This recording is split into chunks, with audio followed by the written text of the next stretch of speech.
अस्सलाम वालेकुम। आज मैं इस वीडियो में आपसे शेयर करूंगी देसी घी निकालने का बहुत आसान सा तरीका और किस मुख्तलिफ़ प्रोसेस से गुज़र के मैं फ़ाइनली किस तरीके से जो है वो इतने आसानी से देसी घी निकाल लेती हूँ। तो शुरू करते हैं हम अपनी वीडियो। बिस्मिल्लाहिर्रहमानिर्रहीम।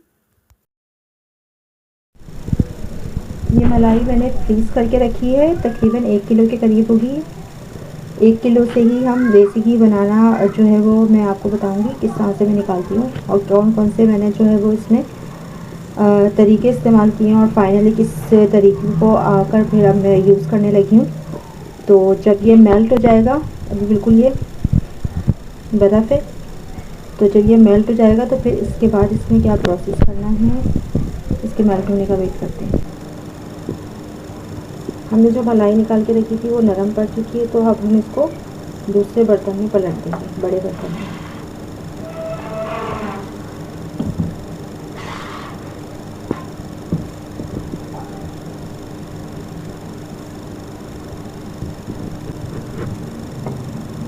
और इस बर्तन में देखिए हमारी मलाई खल चुकी है। इस बर्तन में पलटने के बाद हम इसमें मिलाएंगे दही।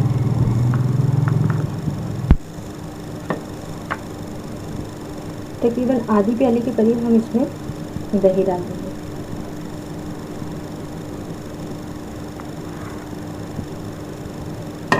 और इसको अच्छे से मिक्स कर देंगे। आप चाहें तो ये मैंने नॉर्मल रूम टेम्परेचर पर रखी थी मलाई, लेकिन अगर आप चाहें तो इसको हल्का सा गर्म करके अब दही डालेंगे तो ये दही आराम से जम जाएगी। अब हमने इसको 2 दिन तक आराम से रख देना है। 2 दिन या 1.5 दिन तक ये दही इसकी जम जाएगी, इसका पानी जो है वो अलग होने लगेगा। इसको आप देखिएगा। तो दही जमने के बाद फिर आगे का प्रोसेस, दही अच्छे से मिक्स कर दिए और हम इसको अब इसको कवर करके हमने 2 दिन के लिए रख देना है और बीच में चेक करते रहना है। 2 दिन के बाद देखिए हमारी दही बहुत अच्छी तरह से जम चुकी है। ये मैं चमचा डाल रही हूँ, देखिए बिल्कुल भी वो जा नहीं रहा है, बहुत अच्छी तरह दही जम गई है। जब ये दही जम गई थी तो मैंने इसको थोड़ी देर फ्रीज़र में रख दिया था ताकि ये दही जो है वो अच्छी तरह से ठंडा हो जाए, क्योंकि मैंने इसमें पानी डाल के इसको बीट करना होता है। तो ठंडा जब ये होता है तो हमें कम ठंडा पानी डालना पड़ता है, या फिर जो है वो बर्फ़ हमें नहीं डालनी पड़ती। हम टैप वाटर में ही इसको बीट कर लेते हैं। तो यहाँ मैं शेयर करूँगी अपने एक्सपीरियंसेस के मैं किस प्रोसेस पे आके जो है इसको निकालने लगी हूँ। पहले मैं दही इसमें डाल के इसको जमाती नहीं थी, मैं डायरेक्टली ऐसे निकाल देती थी, क्योंकि मेरी अम्मी भी ऐसे ही निकालती थी शुरू से। तो लेकिन मेरी पड़ोसन है, तो वो शुरू से ही उनके यही काम होता है। तो उन्होंने मुझे बताया कि इसमें दही लगाकर अगर आप रखोगी मलाई में, तो ये बहुत अच्छी सी जो है वो जम जाता है, तो इसमें वेस्टेज कम निकलता है और जो है इसका कलर भी बहुत अच्छा आता है। हल्की सी इसमें खटास भी आती है घी में, जो कि बहुत अच्छी लगती है। अब दही का तो प्रोसेस हो चुका था, अब इसको अगले क्या प्रोसेस करना था, तो फिर मैंने वीडियोस में देखा और काफ़ी लोगों ने मुझे बताया कि इसे बीट करें।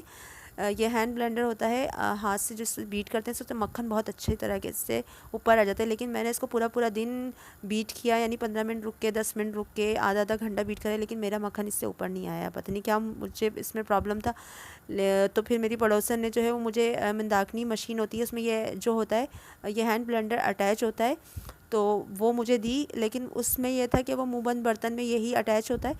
तो मुँहबंद बर्तन में यानी मटके नुमा बर्तन में इसको डाल के रख दें आप, और 15-20 मिनट के लिए बहुत अच्छे से मक्खन ऊपर आ जाता है। लेकिन मेरे पास एक तो बर्तन नहीं था, खुद उन्होंने अपने मुझे मटका दिया, स्टील का था, लेकिन उसमें यह था कि उसमें क्वांटिटी आपने ज़्यादा हो मलाई की ना, 3 किलो हो, क्योंकि मैंने जब डाला उसको और मैंने अपने पतीले में उसको बीट किया, वो तो सारा मेरे घर में जो है वो फैल गया था। तो उनके बर्तन में मैंने बीट किया, लेकिन वो पहुँच नहीं पा रहा था क्योंकि क्वान्टिटी कम थी। तो फिर ये है कि अगर हमारे पास क्वांटिटी कम हो मलाई की, तो हम किस तरीके से इसको करें। तो फिर मैंने जो है वो जूसर का जो है वो तरीका अपनाया, क्योंकि हैंड ब्लेंडर से भी बहुत अच्छी तरीके से बीट नहीं हो रहा था, क्योंकि ये बहुत थिक होती है। तो फिर मैं इसको जूसर में डाल के और ठंडा पानी डाल के जो है वो बीट करने लगी, तो मेरा मक्खन जो है वो अच्छी तरह से जो है वो ऊपर आने लगा। और फिर मैं उसको स्टैंड कर लेती थी। स्टैंड करने के बाद या आप प्रेस कर दें उसको पानी निकाल के, फिर आप उसको पकाएं, तो वो देसी घी बन जाता था। मक्खन से ही जो है वो पहले मक्खन निकालना पड़ता है, फिर इसको जो है वो घी होता है। ये देखें, ये अब हम डालेंगे इसको, क्योंकि मेरे पास कम क्वांटिटी है मलाई की, तो हम जूसर में डालेंगे तकरीबन 2 चम्मच, और इतना हम इसमें ठंडा पानी डालेंगे कि ये जो है वो डीप हो जाए, और कम कम क्वांटिटी लेके हम बीट करेंगे। ऊपर तक हम बीट नहीं करेंगे क्योंकि फिर जूसर पे भी लोड पड़ता है। तो इसको हमने बीट कर लेना है, और जब हमारा मक्खन ऊपर आ जाए, रुक रुक के हमने इसको बीट करना है। तो जब मक्खन ऊपर आ जाए तो हमने रोक कर इसको छान लेना है। तो मैंने एक पतीले में जो है वो छलनी रख दी थी, स्ट्रेनर रख दिया था। ये देखिए मैंने इसको बीट किया है, रुक रुक के इसको बीट करना है और फिर इसको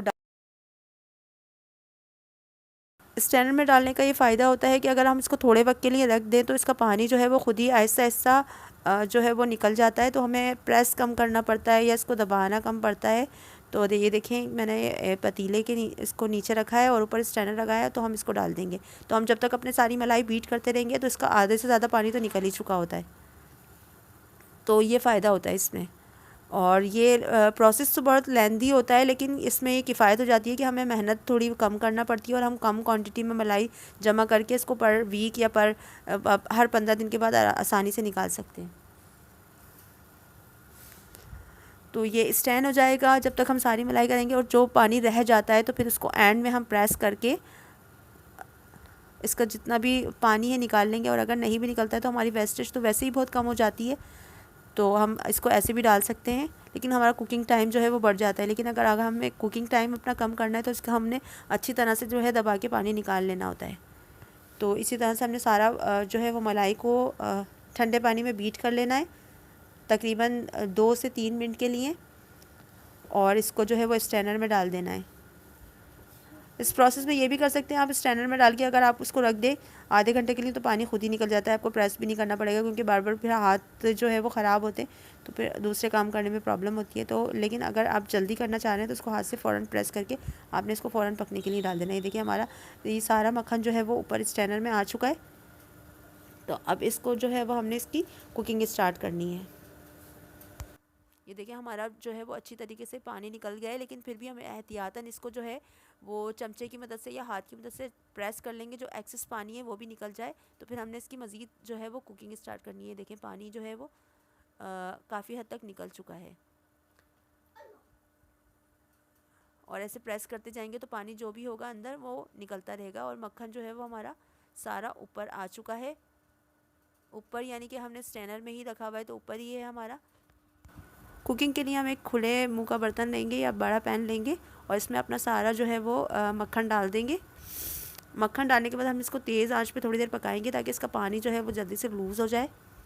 कुकिंग इसकी स्टार्ट हो चुकी है, फ्लेम इसका ऑन है, लेकिन अभी ये मक्खन जो है वो इसमें कुछ पेश रफ्त नहीं हुई है। थोड़ी 2-3 मिनट बाद जो है वो इसका देखें पानी लूज़ होना शुरू हो गया है, ये हल्का हल्का सा।